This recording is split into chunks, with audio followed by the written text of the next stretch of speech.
Well, now to the battle over the budget. President Trump's plan could see a major rewrite in Congress, but is this an opportunity, though, now, of course, for the GOP to come together to House Budget Committee member, Republican Congressman Drew Ferguson? Congressman, thanks for joining us. About an hour ago, President Trump and the Oval Office with a bunch of mostly formerly no, saying that they're all 100% on board right now. That's absolutely remarkable. Everyone's wondering what compromises might have been made.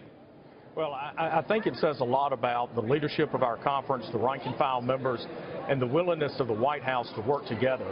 We have seen through this entire process, we have done an amazing job of getting great ideas into this bill. We've gone through the committee process. I can tell you as a freshman, I felt like I've had my voice heard, and some of the ideas that I've expressed have been included in the bills. I think it's just a real testament to the strong desire of Republicans to put forth this bill, and that's the first step in repealing Obamacare and building a health care system that works for Americans. And of course, 24 hours earlier, you saw where in the committee, the Budget Committee, 3 Republicans saying no, they voted against it. And, you know, the Freedom Caucus, of course, making the loudest noise on the House side.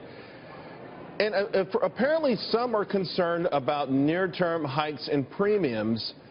And even President Trump, during this victory lap in the Oval Office, alluded to the fact that we're going to have to endure more pain before things get better.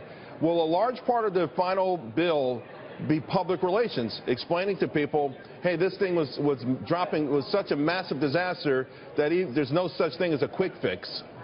Charles, I think you're exactly right, and I think we've been talking about that. I don't think we have to advertise it. I think the American people know just how bad this bill was. Deep wounds take a long time to heal, and this one cut us to the bone.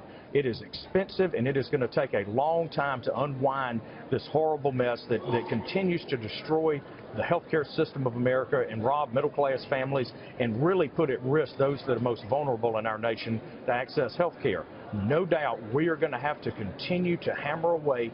This is only the very first step, and the pain of Obamacare is going to be felt for a long time. But the good news is that we are determined to push forward and do the things necessary to have the political intelligence and the political will to fight to make sure that Americans have access to quality health care at an affordable price. Right. Well, Congressman, it looks, though, that your final 2 hurdles are the biggest hurdles. The combination of the tax credits and what to do with Medicaid expansion. I read a report where a majority of the states that have the tax credits are going to have the hardest hit if they're removed would be Republican states. And of course, we've seen a lot of Republican states or so-called red states go into that Medicaid expansion, and hence the reluctance or anxiety going to the Senate with whatever the final House version looks like. How do you overcome those? Well, first, let's talk about the tax credits. That's a Republican idea that has been well vetted, and we certainly recognize, as do most Americans, that those that are the most vulnerable in our society need some help buying health insurance. I think the conference has really made a strong push to make sure that the most vulnerable are protected, that they have access to care, that they can get coverage with pre-existing conditions. Should they be refundable?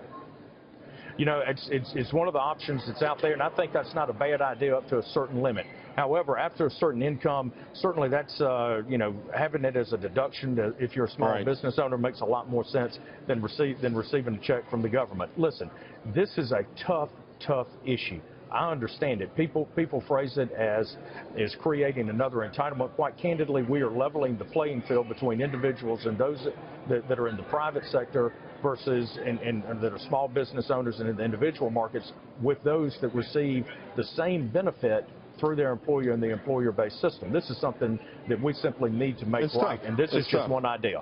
Well, Representative Ferguson, congratulations, and thank you very much for taking out the time. Thank you, Charles.